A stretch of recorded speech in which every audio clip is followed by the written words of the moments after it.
지금부터 여러분께서는 사랑침례교회 정동수 목사님께서 2014년경 서울 한마음 미션에서 강의하신 성경 바로 보기 시리즈 강해를 들으시겠습니다. 성경 바로 알기 책이나 강해 노트를 원하시는 분들은 영상 하단의 더 보기 링크에서 다운받기 바랍니다. 예수 그리스도의 은혜와 화평이 넘치기를 원합니다. 성경 바로 보기 28째 시간 하도록 하겠습니다. 지난 시간에 우리가 인간정부 경륜이 어떻게 시작이 되고 어떻게 이제 마무리가 되었는가 성경을 통해 이제 살펴봤습니다.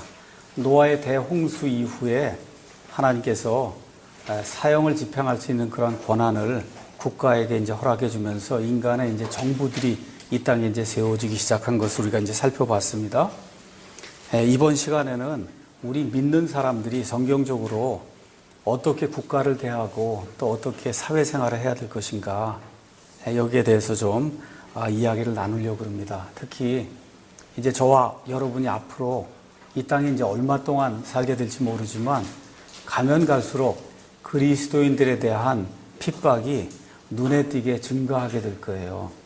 그러니까 악법도 우리가 법으로 지켜야 될 것인가, 그리스도인들을 탄압하는 것과 같은 법들이 이제 만들어지고 이제 앞으로는 뭐 동성애를 하면 안 됩니다. 뭐 목사가 그렇게 설교한다든지 그러면 잡혀갈 수 있는 그런 상황이 이제 우리 앞에 이제 닥치게 돼요. 그러니까 그 일이 닥치기 전에 빨리 얘기를 해야 될 것 같아요.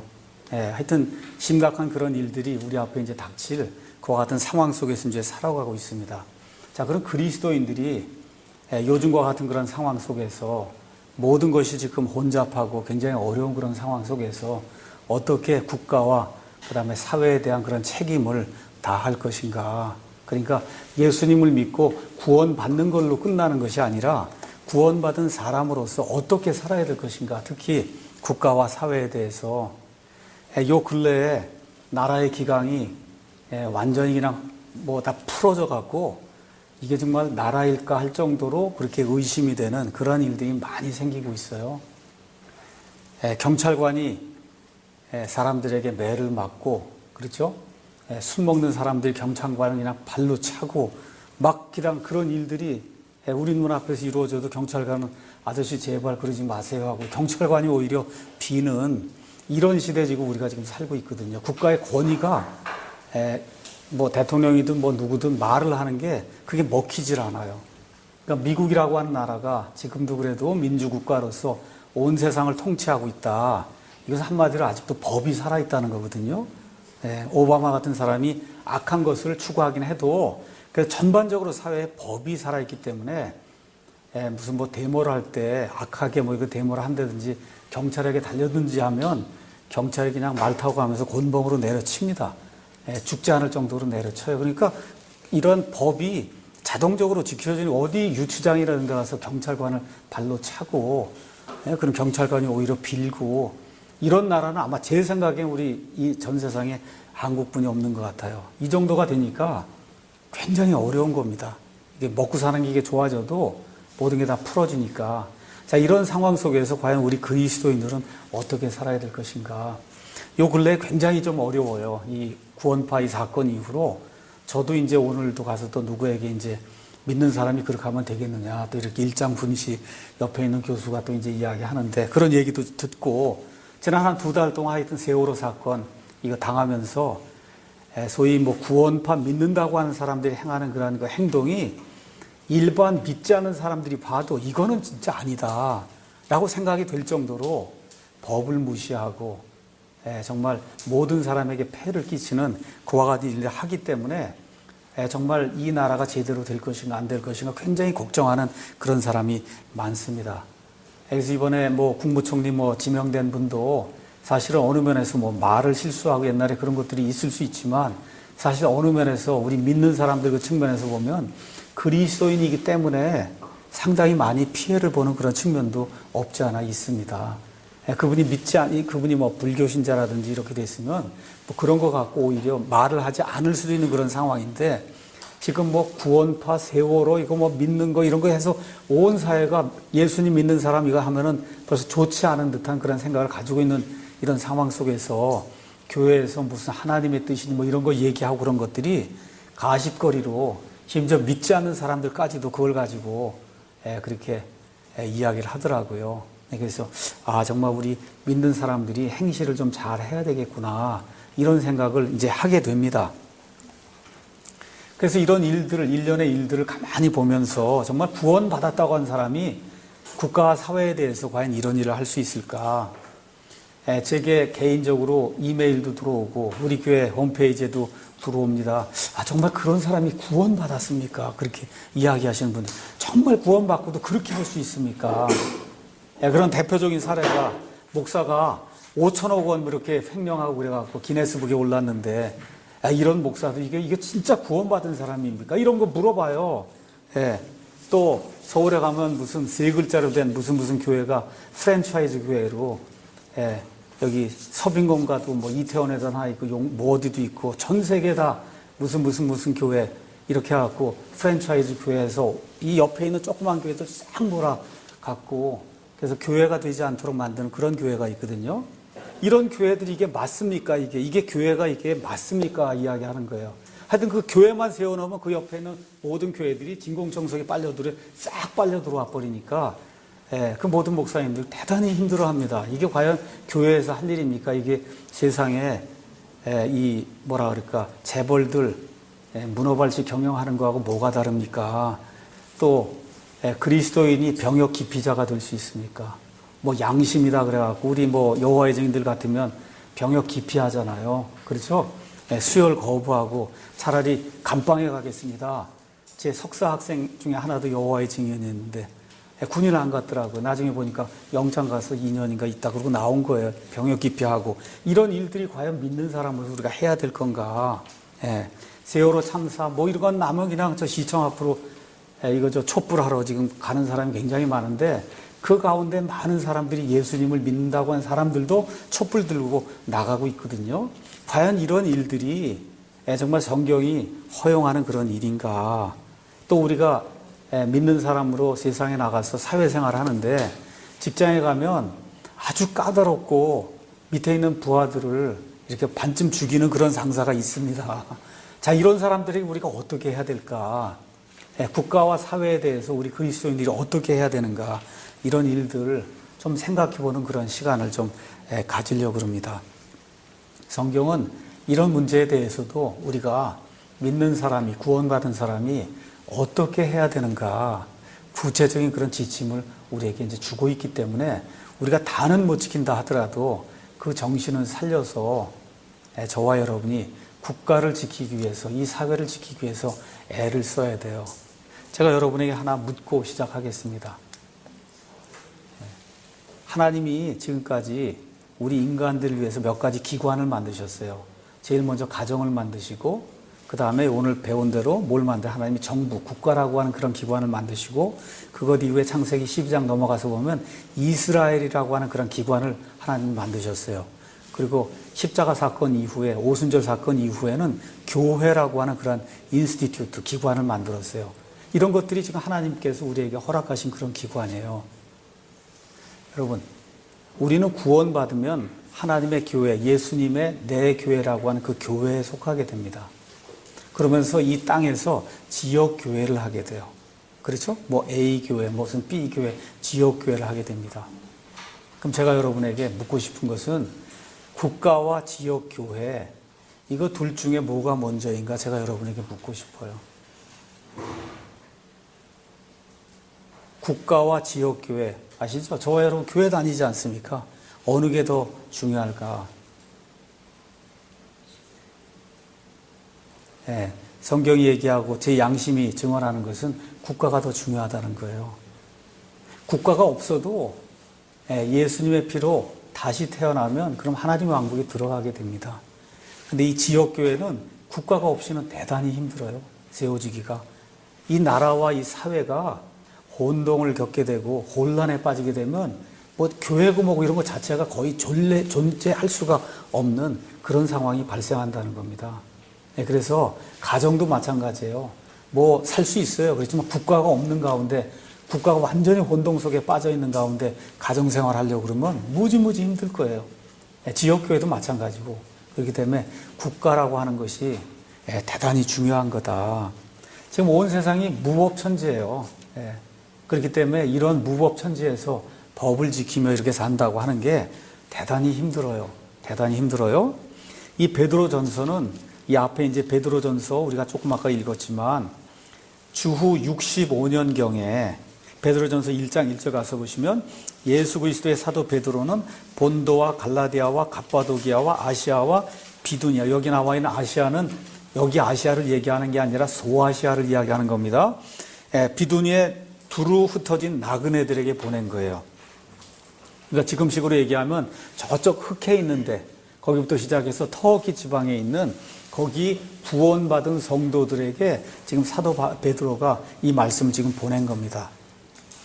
이 사람들이 예수님을 믿게 됐어요. 우상을 버리고 지금 예수님을 믿게 됐습니다. 예수님을 믿었더니 지금식으로 얘기하면 모든 게 만사형통이 이루어져야 될 것으로 그렇게 많은 사람들이 생각하고 있는데 그 일이 반대로 이루어지기 시작한 거예요. 로마 제국에서 예수님을 내 구원자로 영접하고 그리스도인이 되었다라고 하니까 어때요? 핍박과 탄압이 이제 시작이 된 겁니다. 이런 속에서 그리스도인들이 어떻게 살아야 될 것인가? 그러니까 여기 베드로전서와 베드로후서는 고통을 당하고 고난을 당하는 그런 성도들, 특히 국가와 사회가 주는 그와 같은 압력 속에서 고통과 고난을 당하는 그런 성도들이 어떻게 살아야 될 것인가? 여기에 대한 해답을 주는 그 책이 베드로전서예요. 그 베드로전서 가운데서 특별히 2장 11절부터 3장 12절에는 거기가 이제 핵심입니다. 그 핵심의 내용은 뭐냐 하면 권위에 순종할 줄 아는 그리스도인이 돼야 된다는 거예요. 권위에 순종할 줄 알아야 된다. 그래서 2장 11절에서 17절은 국가의 권위에 순종할 줄 알아야 된다. 그 다음에 2장 18절에서 25절은 내가 다니는 직장, 사회라고 하는 게 있잖아요. 그 직장의 권위에 순종할 줄 아는 그런 그리스도인이 돼야 된다. 그 다음에 3장 1절에서 7절은 가정에서 남편과 아내와 가족의 구성원들이 살아가게 될 때 남편의 권위에 순종할 줄 아는 그러한 그리스도인이 돼야 된다. 그 다음에 마지막으로 3장 8절에서 12절에는 교회 안에도 들어가면 목사가 있고 뭐 집사가 있고 어떤 지도자들이 있다는 거죠. 그와 같은 그 교회의 그 질서 안에서 권위에 순종할 줄 아는 그런 그리스도인이 돼야 된다. 지금 바울이 고난당하고 있는 이 성도들에게 그와 같은 말씀을 지금 주고 있는 겁니다. 이 시대에는 하도 모든 것이 이제 평등하다 이렇게 주장을 하다 보니까 권위에 순종해라, 국가의 권위에 순종하라 그렇게 이야기하면 그러면 국가의 종노릇하는 거냐 이렇게 생각하는 그런 분들이 굉장히 많습니다. 근데 성경이 얘기하는 권위에 순종하라고 하는 것은 하나님이 권위를 어떤 사람에게 부여해 주었을 때는 하나님의 뜻이 있다는 겁니다. 요새 하나님의 뜻 얘기 잘해야지 괜히 큰일 나겠어요. 예. 하나님께서 어떤 사람의 A에게 대통령이든 뭐 장관이든 뭐 경찰관이든 뭘 하라고 권위를 이렇게 부여하면 그러면 하나님께서 그 일을 통해서 사람들에게 주고자 하는 게 있다는 거예요. 그건 뭐냐면 화평을 주고자 한다는 거예요.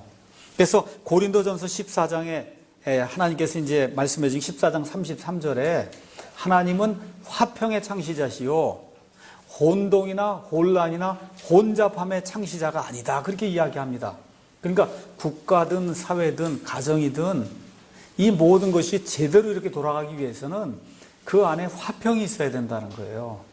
근데 그 화평을 유지하려면 권위에 순종할 줄 알아야 된다는 거예요. 그 안에 사는 사람이 특히 우리 그리스도인이 그 권위에 순종하면서 국가와 사회를 위해서 헌신하고 희생하는 그런 삶을 살아야 그래야 하나님이 원하시는 그와 같은 화평이 이 사회와 국가 안에 이루어지면서 저와 여러분이 화평한 가운데 예수님을 믿고 예수님을 선포할 수 있다. 성경이 우리에게 그렇게 이야기해 주고 있는 겁니다.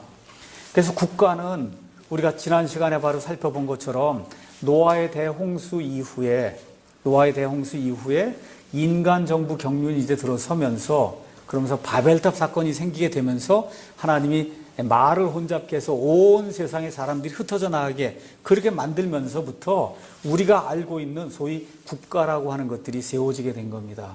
가장 오래된 국가 우리가 아는 게 어디예요? 바빌론. 그렇죠? 바빌론.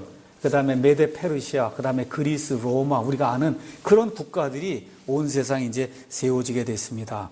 자, 그래서 우리가 이 국가를 향해서 하나님이 우리에게 주신 그런 뜻이 뭐냐. 그냥 성경을 통해서 저와 여러분이 한번 이렇게 쭉 살펴보는 그런 시간을 갖도록 하겠습니다.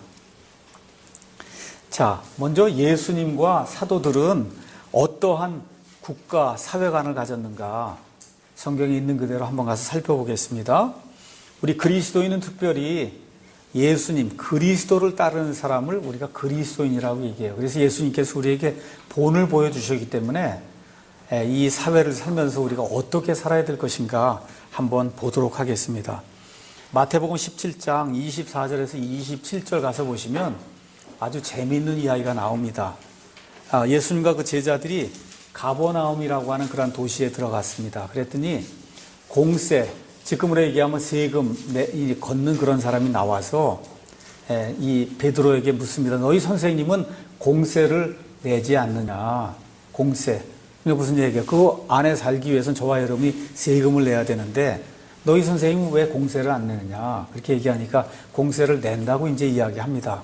자, 이야기가 끝난 다음에 뭐 긴 이야기 관두고 거기 가서 보시면 예수님께서 저 사람들을 실족하게 만들면 안 되기 때문에 내가 가서 공세를, 너와 나를 위해서 공세를 바쳐라. 그렇게 얘기하면서 예수님이 재미있는 얘기를 하죠. 어떻게 해요? 가서 낚싯바늘을 가지고 바다에 가서 낚시를 해서 고기가 하나 잡혀서 올라오면 그 첫째 고기 입을 열면 거기에 동전이 있다. 그걸 가져다가 너와 나를 위해서 공세를 바쳐라. 예수님이 그렇게 이야기합니다. 예수님이 하나님이에요. 그렇죠? 하나님이시면서 100% 사람이에요. 사람으로 지금 유대 땅에 사십니다. 근데 유대라고 하는 그런 나라는 어디에 속국이냐 하면 로마 제국의 속국이에요. 그렇죠? 그래서 공세돈을 지금 누구에게 내는 거예요? 로마 제국에 지금 내는 거거든요. 예수님 100% 사람으로서 사람이 해야 될 그런 의무를 지금 이렇게 실천하고 있는 거 우리가 이제 성경을 통해서 이제 볼 수가 있습니다. 마태복음 22장 또 15절에서 22절 가서 보니까 바리새인들이 예수님을 시험하기 위해서 뭐라고 묻느냐 하면 카이사르에게 세금을 바치는 게 그게 율법에 맞습니까? 맞지 않습니까? 또 그렇게 이야기하는 거예요. 자, 카이사르는 로마의 황제예요.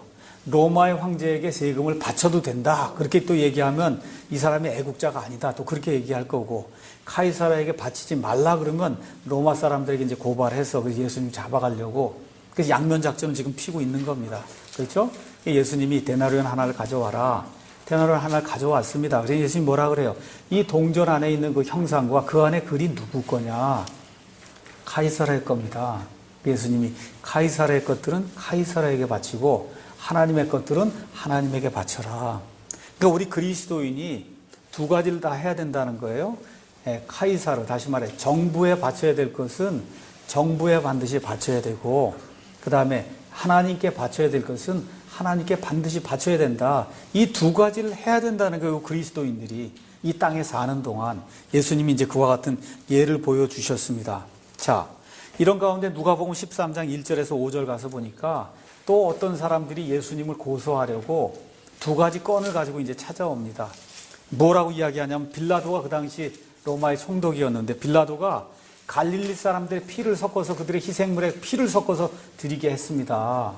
이걸 어떻게 해야 되겠습니까? 지금식으로 얘기하면 촛불 집회라도 열어야 됩니까? 지금 그렇게 얘기하는 거예요. 밀란을 우리가 일으켜야 되는 거 아닙니까? 그 다음에 또 뭐라 그래요? 이 실로암의 망대가 무너져서 18명이 죽었습니다. 이거 국가가 얼마나 제대로 모든 일을 하지 않았으면 망대가 무너집니까? 지금식으로 얘기하면 어떻게 저 9.11 사태가 생기면서 쌍두밀딩이 다 무너져서 수천 명이 죽을 수 있습니까? 이게 대통령 책임 아닙니까? 이런 식으로 얘기하면서 무언가 밀란을 일으켜야 될 것 같은 이런 걸 가지고 나와서 예수님을 시험하는 이와 같은 대목이 또 기록되어 있거든요. 예수님은 세상 정치에 대해서 이렇다 저렇다 전혀 얘기하지 아니하시고 너희도 회개하지 아니하면 이 사람들과 마찬가지로 멸망한다. 이 사람들이 더 큰 죄인이었기 때문에 죽은 거 아니다. 너희도 회개하지 아니하면 이 사람들처럼 멸망한다고 말씀하시면서 그들의 시험을 벗어나는 그와 같은 대목이 이제 그 안에 이제 기록이 되어 있습니다.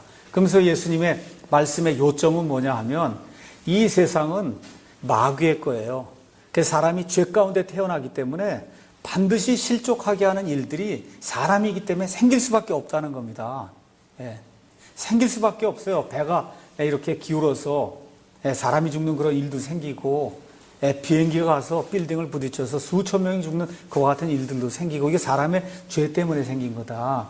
그러니까 그 근본 문제를 잘 살펴봐야지 이걸 가지고 무언가 빌미를 삼아서 밀란을 일으키고 국가를 대적하는 그런 일을 해서는 안 된다고 우리 예수님이 그 예들을 이제 보여주고 있습니다.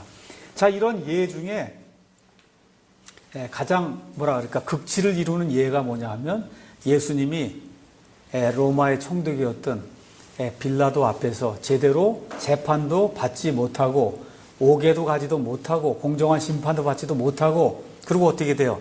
세상에서 가장 흉악한 죄수들이 달려서 죽어야 하는 십자가의 처형을 예수님이 받고도 그렇죠? 어떻게 해요?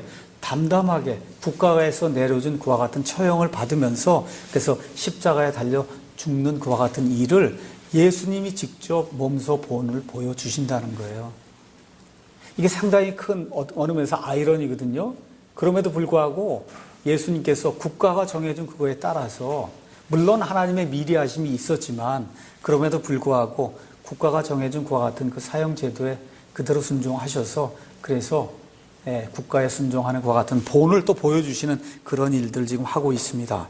여기 2장 13절에 가서 보니까 뭐라고 기록이 되어 있냐 하면 주를 위해 사람의 모든 규례에 복종하되 왕에게는 최고 권위자에게 해도 되라. 사람의 무슨 규례요? 모든 규례. 모든 규례. 사람이 만들어 놓은 사회생활 하는 가운데 불법인 것처럼 만들어 놓은 그런 규례에도 그리스도인이 순종해야 된다. 지금 예수님이 그렇게 이제 본을 보여주신 겁니다. 자, 그러면 베드로가 지금 베드로전서를 이렇게 기록했어요. AD 60에서 65년경에 이 베드로전서를 기록했습니다. 이 당시에 로마 제국의 왕이 누군 줄 아세요? 누구? 유명한 사람 있잖아요. 네로. 그렇죠? 그러니까 이 로마 제국에 황제가 여럿이 있어요. 그 황제들 중에 가장 잔인하기로 유명했던 사람이 네로예요. 네로가 어떤 일을 했는지 여러분도 아시죠? 자기의 정치가 제대로 되지 않으니까 누군가 희생양을 만들어서 그래서 이 사람들 때문에 이 나라가 안 된다. 이렇게 지금 만들기 위해서 어떻게 해요? 로마라고 하는 그 시에다 불을 지르지 않습니까? 그렇죠? 로마에 불을 질러 놓고는 누가 그랬다 그래요? 그리스도인들이 그랬다.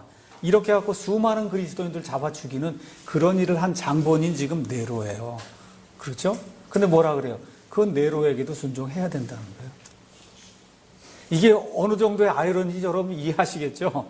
예. 그러니까 하나님이 우리에게 주신 그와 같은 본복이라고 하는 거는 우리 사람으로서는 사람의 생각이나 이런 걸 가지고는 도저히 따라가기 어려울 정도의 그런 지고의 어떤 그런 명령을 하나님 우리에게 주신다는 거예요.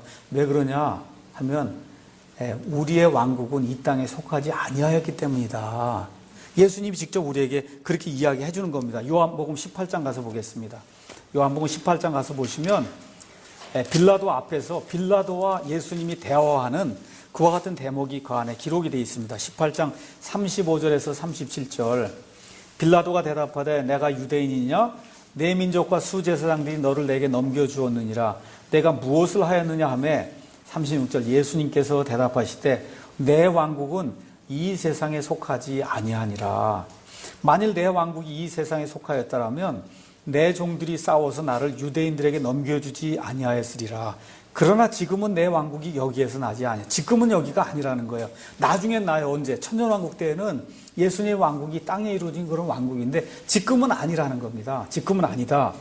그랬더니 그러므로 빌라도가 그분께 이르되 그러면 내가 왕이냐 하니 예수님께서 대답하시되 내가 왕이라고 내가 말하는도다.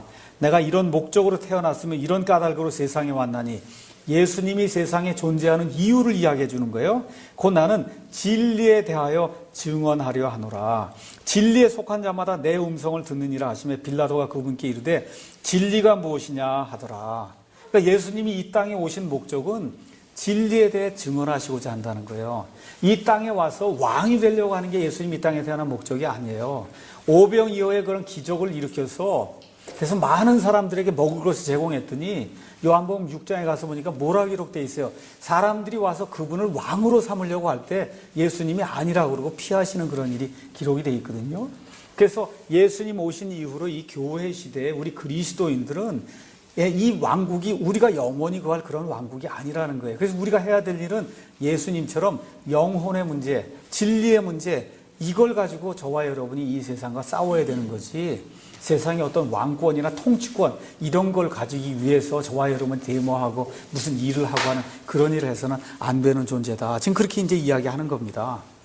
자, 이렇게 되면서 사도 베드로도 어떻게 됐어요? 사도 바울도 내가 사형당할 그런 일을 했을 것 같으면 죽기를 두려워하지 아니하겠다, 그런 고백을 하고, 그러면 어떻게 됐어요? 결국 로마 감옥에서 성경에 나와 있지 않지만 그 당시에 관습에 따라 참수형, 목이 잘리는 이와 같은 그 형을 받고 죽었을 것으로 대부분의 사람들이 이해하고 있습니다. 베드로도 어떻게 됐어요? 그 로마 제국의 핍박에 따라 결국은 십자가에 거꾸로 달려서 순교하는 그와 같은 삶을 살았거든요. 그러니까 예수님도 그렇고 예수님의 대부분의 그 제자들도 마찬가지고 바울도 그렇고, 성경에 나와 있는 그런 사례를 보면 국가나 어떤 그 사회의 어떤 정권을 쟁취하려거나 이런 목적으로 그리스도인들이 국가를 대적하는 그런 일을 하는 그것은 성경적으로 합당하지 않다. 지금 그렇게 이야기를 하고 있습니다. 그래서 지난 2000년 동안 예수님의 교회가 이 땅에 세워진 이래로 우리 성도들의 그 기본 자세는 세상에서 많은 탄압과 핍박을 받는다 하더라도 우리 성도들은 조직적으로 뭐 데모를 하고 촛불 집회를 하고 이렇게 해서 국가와 사회를 전복시키는 그런 일은 그것은 하지 않았다는 겁니다. 그래서 한마디로 교회는 세상 문제를 해결하는 데가 아니에요. 세상의 정권을 탈출하는 데가 아닙니다. 교회는 마귀에게 이렇게 갇혀서 그래서 지옥불소로 갈 수밖에 없는 그 영혼들의 문제를 직시하고, 우리 예수님 말씀하신 것처럼 한 영혼이 온 세상 천하보다 귀중하다, 그 말씀에 따라 진리를 가지고 그 사람들을 주님께로 인도하는 그와 같은 일을 하는 것이 가장 중요하다. 성경이 우리에게 그렇게 이야기하고 있습니다. 자, 그러면 여기 아까 우리가 읽은 베드로전서 2장에 나와 있는 말씀을 이렇게 한 절 한 절 이렇게 보면서 왜 우리가 국가와 사회에 모든 규례에 복종해야 하는가 한번 살펴보도록 하겠습니다. 베드로전서 2장 11절 12절 가서 보니까, 극진히 사랑하는 자들아, 나그네와 순례자인 너희에게 내가 간청하노니 혼을 대적하여 싸우는 육체의 정욕들을 삼가라. 이방인들 가운데서 너희 행실을 정직하게 하라. 이것은 그들이 너희더러 악을 행하는 자라고 비방하다가도 자기들이 바라볼 너희의 선한 행위들로 인해 돌아보시는 그날에 하나님께 영광을 돌리게 하려 함이라. 이렇게 기록이 되어 있습니다. 가서 보니까 극진히 사랑하는 자들아, 하나님의 큰 사랑을 받는 자들아, 지금 그렇게 이야기하고 있어요. 누구 때문에 그런 사랑을 받고 있어요? 예수님 때문에. 그래서 예수님의 그 사랑 때문에 하나님의 그 큰 사랑을 받고 있는 그런 사람들로서 우리는 세상에 속한 자가 아니라는 거예요. 그래서 뭐라 그래요? 나그네와 거기 가서 보니까 순례자인 너희에게 내가 간청한다. 나그네와 순례자의 대표적인 사람들 사례가 히브리서 11장에 기록이 되어 있거든요. 그러니까 나그네와 순례자는 어디 사는 사람이냐 이렇게 생각하시면 되냐면 텐트에 사는 사람이에요. 텐트를 우리나라 말로는 장막이라고 번역했습니다. 텐트에. 이거 뭐예요? 여기가 영원히 살 때가 아니라고 생각하고 하나님이 가라 그러면 언제든지 옮겨갈 수 있는 그러한 삶을 사는 사람이 나그네와 순례자거든요. 그러니까 지금 예수님이 베드로를 통해서 우리에게 주시는 것은 이 땅, 저와 여러분이 70년이고 80년이고 사는 이 땅이 우리가 영구히 거할 때가 아니고 우리는 나그네와 순례자로 이 땅에서 텐트 안에서 산다는 거예요. 텐트를 하나님이 적으면 어떻게 돼요? 그러면 하나님께로 돌아갈 수밖에 없는 그런 존재다. 이 생각을 하고 그러고선 거룩하게 이렇게 살아야 된다. 세상에서 좋은 시민으로 살아야 된다. 지금 그렇게 이야기하고 있는 겁니다. 그래서 외국에 나가면은 거기 본토에 사는 사람들이 외국에 온 사람을 유심히 봅니다. 제가 한 30년 전쯤에 캐나다에 갔는데 캐나다에도 한국 사람이 좀 사는 데가 있고 제가 간 데는 저 뉴브런스윅이라고 캐나다 저쪽 동쪽 끝으로 갔어요. 갔는데 제가 학교 다닐 때 학교 학생이 한 10,000명, 15,000명이 되는데 한국 사람이 2명인가 뿐이 없었어요. 그리고 거기서 조금 더 나가서 한 2시간쯤 저 오른쪽으로 가면 말 그대로 그 캐나다 백인들이 우리 이 한국 사람을 보면 특히 아이들이 처음 차이니스를 봤다, 중국 사람을 봤다라고 얘기할 정도, 그 정도 시골에 가서 제가 살았거든요. 그러니까 어때요? 이상한 눈으로 보죠. 저런 사람들도 있나 이런 눈으로 보는 겁니다. 지금부터 한 30년 전쯤이니까. 그러니까 어떻게 해야 돼요? 행동거지를 잘 해야 된다는 거예요. 잘하지 않으면 그럼 어려워요. 우리나라 사람들이 외국인을 얼마나 학대하는지 아시죠? 외국인 학대 1위가 한국 사람이에요. 아주 외국인을 제일 학대해요. 굉장히 학대 많이 합니다. 하나님께서 이스라엘 백성에게 주신 큰 명령 중에 하나가 뭐예요? 나그네를 잘 대접하라는 거죠. 왜 그래요? 너희도 이집트 땅에서 나그네였다.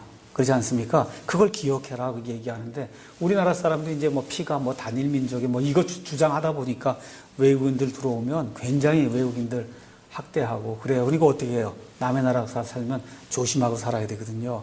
그러니까 하나님이 얘기하시는 게 뭐냐? 저와 여러분이 지금 남의 나라에 와서 산다는 거예요. 이 땅이 지금 남의 나라예요. 여기 우리가 잠시 거쳐갈 그런 데이기 때문에 조심하고 살아야 된다. 행동거지를. 왜냐? 저 사람들이 계속 보고 있다는 거예요. 예수 믿어? 그럼 한번 내가 자세히 봐야 되겠다 하고 자세히 저와 여러분을 보고 있기 때문에 저와 여러분이 삶을 깨끗하게 거룩하게 살아야 된다. 지금 예수님이 그렇게 이제 우리에게 이야기해 주고 있는 겁니다. 자, 그 다음에 뭐라고 써 있냐면 혼을 대적하여 싸우는 육체의 정욕들을 삼가야 된다. 우리는 육체의 정욕들을 대적해서 싸우는 군사들이다. 이런 군사들을 성경은 성도라고 얘기해요. 성도는 거룩히 구분된 무리란 뜻이에요.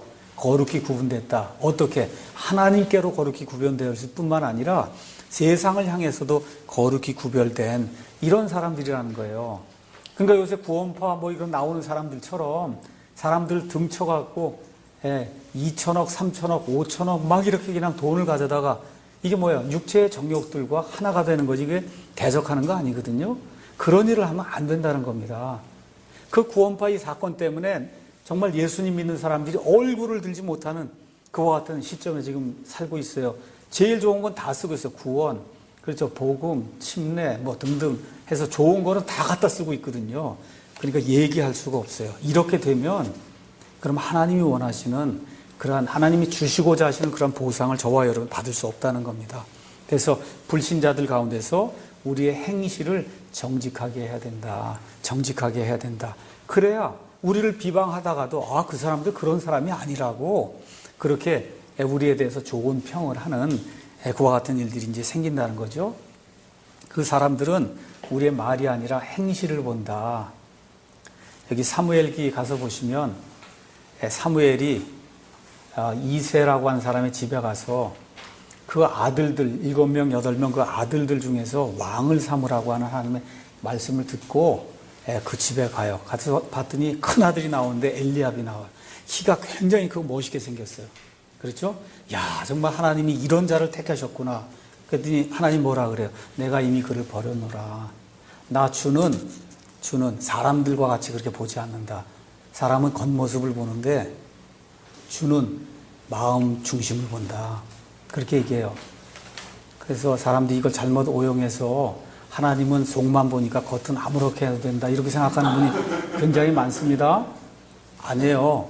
그 뜻이 그게 아니에요. 하나님은 마음 중심을 보는데 또 어떻게 봐요? 사람은 겉모습을 본다는 거예요. 그러니까 저와 여러분이 그리스도인이다 그러면 저와 여러분의 겉으로 드러나는 그런 모습을 믿지 않은 사람들이 눈여겨본다는 거예요. 눈여겨본다. 그래서 제가 이 말씀을 여러분에게 이제 드리는 겁니다.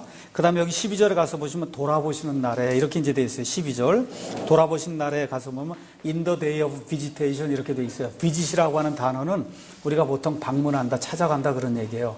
그래서 이게 방문한다, 찾아간다는 얘기는 예수님께서 다시 찾아오시는 그날이 있어요. 그 재림의 때거든요. 예수님이 다시 찾아오시는 그 날에 우리를 향해서 좋은 증언을 하는 그런 사람들이 세상 사람들 가운데 나올 수 있도록 그렇게 살아야 된다. 그래서 우리가 왜 국가와 사회의 모든 규례에 순종해야 되고 복종해야 되냐 하면 믿지 않는 불신자들 때문에 그렇게 해야 된다는 겁니다. 둘째는 예수님 때문에 우리가 그렇게 해야 된다. 성경이 13절에서 17절 이야기합니다.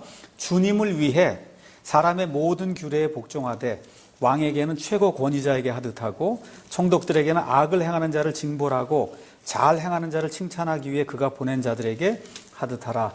그리함이 하나님의 뜻이니 이것은 너희가 잘 행함으로 어리석은 자들의 무식한 말을 잠잠하게 하려 함이라. 너희가 자유로우나 너희의 자유를 악을 돕는 도구로 쓰지 말고 오직 하나님의 종들로서 행하라. 모든 사람을 존경하며 형제들을 사랑하고 하나님을 두려워하며 왕을 존경하라. 지금 이렇게 기록이 되어 있습니다. 자, 성도의 책무는 뭐냐? 베드로전서 2장 9절 가서 보니까 하나님께서 어둠 속에서 우리를 불러내서 하나님의 빛에 들어가게 했다 그랬어요. 그 이유는 뭐냐면 하나님께 대한 찬양을 온 세상 모든 사람에게 널리 전하도록 하기 위해서 하나님이 우리를 그렇게 세워주셨다는 겁니다. 다시 말씀드려서 저와 여러분은 이 세상에서 하나님의 대사로 살고 있다는 거예요. 하나님의 대사. 미국 대사관이 여기 있어서 미국 대사가 여기 살고 있습니다. 그럼 미국 대사는 미국을 대표해서 지금 여기 나와 있는 거예요. 그 사람이 어떻게 행동하느냐에 따라 한국 사람들이 미국을 보는 눈이 달라지는 거거든요. 마찬가지로 우리가 하나님의 대사로 지금 이 땅에 살고 있기 때문에 하나님 우리를 보내신 거예요. 그러니까 저와 여러분이 어떻게 하느냐에 따라 하나님께 영광이 될 수도 있고 하나님께 모독이 될 수도 있다. 그렇게 지금 이야기하는 겁니다. 그렇기 때문에 우리 하나님을 위해서 사람이 만든 모든 규례에 복종해야 된다. 그 규례가 특별히 뭐 법도 있겠지만 지금식으로 얘기하면 대통령, 장관, 무슨 뭐 법관, 경찰관에 이르기까지 이 세상 모든 권력, 이 권력에 우리가 순종해야 된다. 그러면서 15절에 제가 아까 좀 조심해야 될 말이 있다 그랬는데 하나님의 뜻이 거기 나오거든요. 그렇게 하는 게 하나님의 뜻이다. 지금 그렇게 이야기하고 있습니다. 하나님의 뜻을 찾기 위해서 애를 쓰는 분들이 굉장히 많은데 아주 쉽게 하나님의 뜻을 행할 수 있는 거 하나를 여러분에게 말씀드리면 법을 잘 지키는 거예요. 교통질서도 잘 지키고 신호등 녹색 가면 가고 빨간색 되면 쓰고 이거 하나하나 제일 잘 하는 거 그거 자체가 하나님의 뜻이라는 겁니다. 하나님의 뜻. 그렇죠? 예. 그래서 성경 가서 보시면 세상의 규례에 대적을 하고 아니면 어느 면에서 반대를 하고 그러면서 결국은 세상의 규례에 따라서 처벌을 받은 그런 사례가 다니엘서에 두 군데가 나옵니다. 다니엘서 3장, 그 다음에 다니엘서 6장 가서 보시면 다니엘서 3장에 가서 보니까 다니엘의 세 친구가 나옵니다. 그렇죠? 사드락, 메삭, 아벳느고가 나오는데 거기 가서 보니까 느부갓네살 왕이 두라 평야에 약 30m가 되는 커다란 신상을 만들고 그걸 금으로 칠했다 그래요. 거기 가서 아예 금으로 만들었다 그랬는데 그만큼 전체를 다 금으로 만든 건 아닐 테고 금을 입혀 쓴 것 같아요. 그리고 뭐라 그래요? 비파 소리와 모든 음악 소리가 나면 거기에 꿇어 엎드려 경배하라고 이야기하죠. 그렇죠? 그러게 하지 않으면 어떻게 한다 그래요? 용광로 속에 집어넣는다고 이야기를 합니다.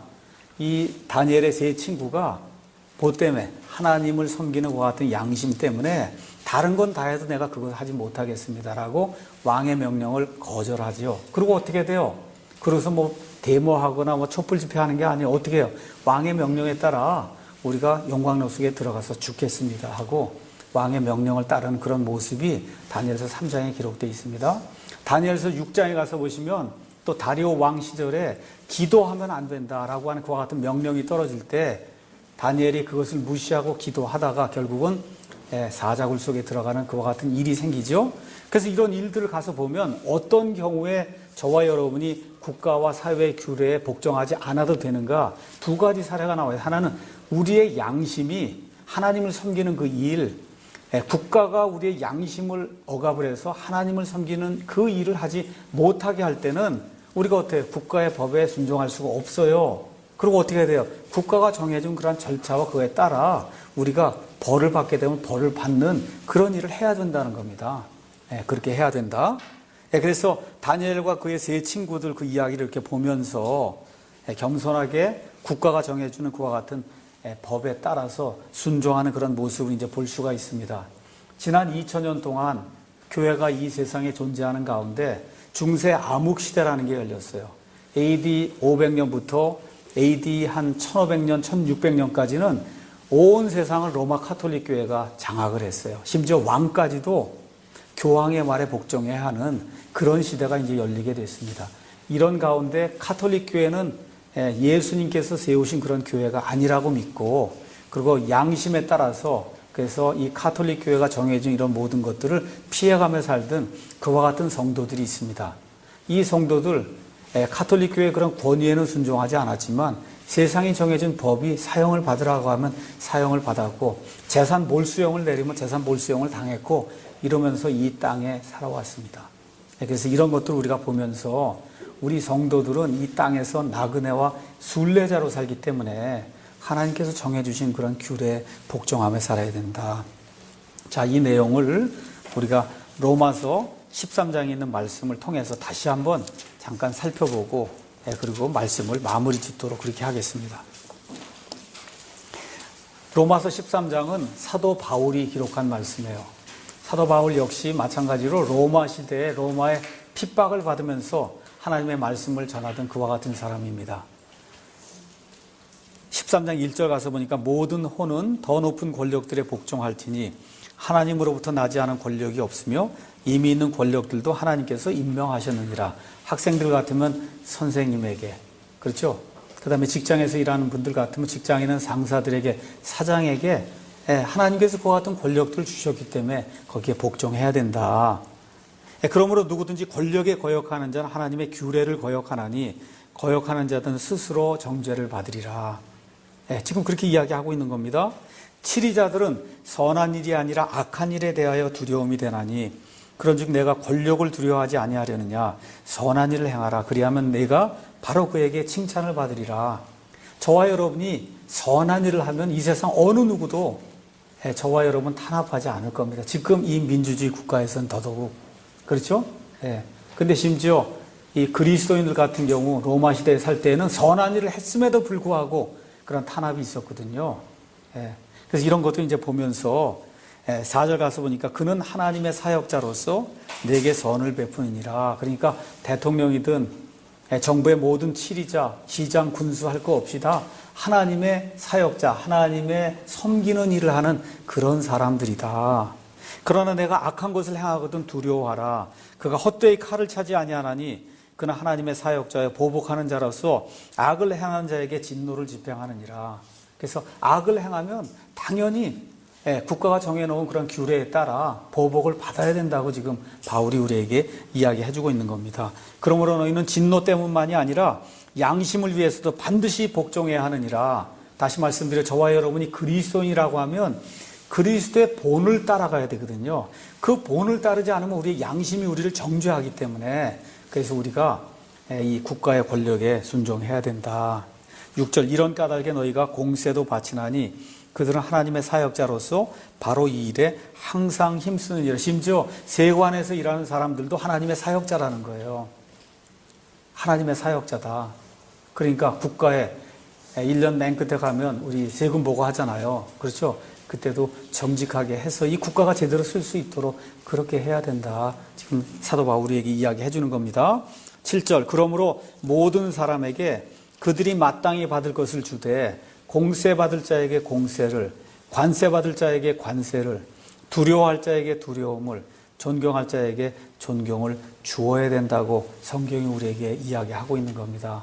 그러니까 교회에서 무슨 목사님을 만나든지 이렇게 됐을 때 그 사람이 무슨 비리가 있든 뭐가 있든지 우리로서 해야 될 일은 공손하게 대하는 거예요.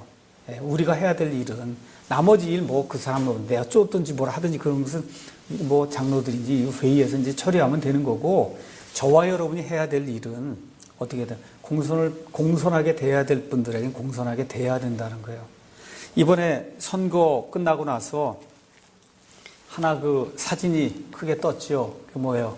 우리 대통령이 선거하는 날 가서 선거하시는 모든 분들 수고한다고 악수청했더니 거기 한 사람이 앉아서 일어나지도 않고 악수하는 거 받지도 않은 그런 사례 났잖아요. 그렇죠? 노동당인가 뭐 하는 그런 사람인데 어떻게 내가 이런 악한 일을 하는 대통령하고 말을 나누고 쉽게 얘기하면 말을 섞고 악수를 하겠냐 그러고 일어나지도 않는단 말이에요. 이게 뭐예요? 잘못된 거예요. 여기 나와 있는 그대로 뭐라 그래요? 두려워할 자에게 두려움을 줘야 되고 존경할 자에게 존경을 줘야 되니까 나하고 정치색이 다르다 해도 누구예요? 우리 모든 국민이 뽑아놓은 대통령이거든요. 그렇지 않습니까? 그러니까 국민으로서의 도리를 하라는 거예요. 내 정치색이 같으냐 다르냐 이거 갖고 얘기하지 말고 국민으로서의 도리를 바로 해야 된다는 거예요. 우리 대통령이 올바른 것과 같은 이 존경을 받고 이렇게 될 때 나라가 세워지는 거예요. 그런 식으로 되면 그거 보고 난 이 청년들, 대학생들 이런 사람들이 국가를 어떻게 생각하겠어요? 그렇게 되면 국가가 망하는 겁니다. 그렇게 되면 국가가 망하는 거예요. 있을 수 없는 그런 일이 우리나라에 일어나고 있거든요. 이런 일은 절대 우리 그리스도인들이 해서는 안 되고 본보기로 삼아서는 안 될 그런 일입니다. 그래서 하나님을 두려워하는 것, 그건 왕을 존경하고 국가를 사랑하는 것으로 나타나야 된다고 지금 성경이 베드로전서 2장 16절, 17절에 모든 사람을 존경하며 형제들 사랑하고 하나님을 두려워하며 왕을 존경하라 그러는 거예요. 저도 지금까지 많은 대통령이 있었지만 어떤 사람은 개인적으로 정치적인 색깔이 틀려서 좋아하지 않을 수 있습니다. 그럼에도 불구하고 그분이 내 앞에 와서 같이 하게 되면 당연히 제가 공손함을 표시해야 되고 존경을 표시해야 되는 거예요. 왜 그러냐? 이 나라에 살고 있기 때문에. 그렇지 않습니까? 그런 일들을 우리 그리스도인들이 반드시 해야 된다. 성경이 이야기하면서 그래서 바울이 디모데전서 2장 1절에서 3절에 이렇게 이제 우리에게 권면의 말씀을 주고 있는데 이 말씀까지 하고 그리고 마치겠습니다. 디모데전서 2장 1절에서 3절 가서 보니까 이렇게 이제 기록이 되어 있습니다. 그러므로 내가 권면하노니 무엇보다 먼저 모든 사람을 위하여 간구와 기도와 중보와 감사를 드리되 왕들과 권위를 가진 모든 사람을 위하여 하라. 이것은 우리가 전적으로 하나님을 따르며 정직한 가운데 조용하고 평화로운 삶을 살고자 함이라. 이것은 하나님 곧 우리 구원자의 눈앞에서 선하고 받으실 만한 것이니라. 그래서 오늘 한마음 미션에 나오는 모든 분들에게 제가 한 가지 그냥 부탁의 말씀을 드리고 싶어요. 뭐 아침 저녁으로 여러분 기도하실 겁니다. 기도하실 때 이 나라가 잘 되고 이 나라의 정치 지도자들이 용기와 지혜를 가지고 이 나라를 잘 다스릴 수 있도록 그렇게 저와 여러분이 아침 저녁으로 꼭 기도하셔야 돼요. 다른 건 기도하지 않아도 이게 중대한 문제예요. 나라가 제대로 서지 않으면 그러면 이 지역교회가 존재할 수 없는 겁니다. 이 민주주의 이 체제가 제대로 서지 않고 북한의 공산주의 체제가 들어온다 그러면 말 그대로 아무것도 못해요. 그냥 속박의 노예가 되는 거거든요. 그래서 이런 생각을 하시면서 하나님께서 우리에게 주신 이 말씀을 따라서 왕들과 권위를 가진 모든 사람을 위하여 교회 같으면 목사들 위해서 기도하셔야 되는 거예요. 왕들을 위해서 기도하셔야 되는 겁니다. 왜 그러냐? 전적으로 우리가 하나님을 따르면서 정직한 가운데 조용하고 화평한 그런 삶을 누리기 위해서 그렇게 돼야 된다는 거예요. 여러분, 이게 뭐 반란이 일어나고 나라가 혼동스러우면 그러면 결국은 여러분들이 이제 다 아이들 낳게 될 거거든요. 그 아이들이 그런 데서 살게 되는 거예요. 그 얼마나 힘들고 무서운 일인지 알 수가 없으면 제가 20살쯤 이렇게 되고 그럴 때 그냥 데모가 일어나고 최루탄 쏘고 이러는 가운데 공부했거든요. 지금 이렇게 조용하고 화평한 가운데 살고 있잖아요. 그렇죠. 그런 일이 되풀이되지 않도록 저와 여러분이 나라를 위해서 기도해야 됩니다. 그래서 특별히 요새 이제 역사 교육이 왜곡되면서 우리나라의 그 역사 자체에 대해서 이렇게 뭐라 그럴까 나쁘게 생각하는 그와 같은 사고방식을 가진 사람들이 굉장히 많습니다. 쉽게 얘기하면 한국에 태어난 것을 부끄럽게 생각하도록 만드는 그런 사람들이 굉장히 많아요. 굉장히 잘못된 사람이에요.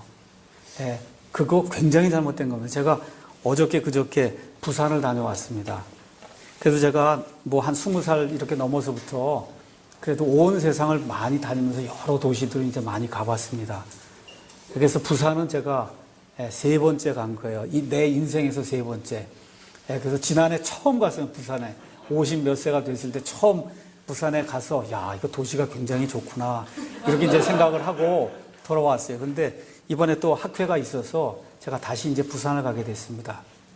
그래서 제 아내와 함께 굉장히 소풍 가는 그런 기분으로 굉장히 들떠갖고 제가 엊그제 이제 부산을 내려가서 해운대 그 옆에 가서 이제 여관도 정하고 거기서 걷기도 하고 그리고 지하철도 타고 거기 가서 보니까 뭐 광안대교도 있어 밤에 가서 대교도 좀 보고 그리고 또 시간이 남아서 세계 최대 쇼핑센터라고 하는 센터 무슨 신세계 백화점도 가고 거기 가서 영화관에 가서 국장 구경도 한번 하고 이러고 이제 돌아왔거든요. 이렇게 돌아오면서 마음이 얼마나 뿌듯한지 알 수가 없었어요. 그 뭐냐면 야, 이런 도시가 우리나라에 있다는 게 뭐 제가 볼 때는 서울보다 훨씬 좋은 것 같아요. 바다가 바로 옆에까지 들어오고 뭐 하와이 좋다 그러는데 그 가려면 또 뭐 10시간 타고 가야 되잖아요. 그런데 가보니까 비슷하더라고요. 비슷해요. 굳이 그렇게 안 가도 되겠더라고. 뭐 해안도 좋고 모든 게 날씨도 그렇고 지하철까지 다 돼 있고 너무너무 좋은 거예요.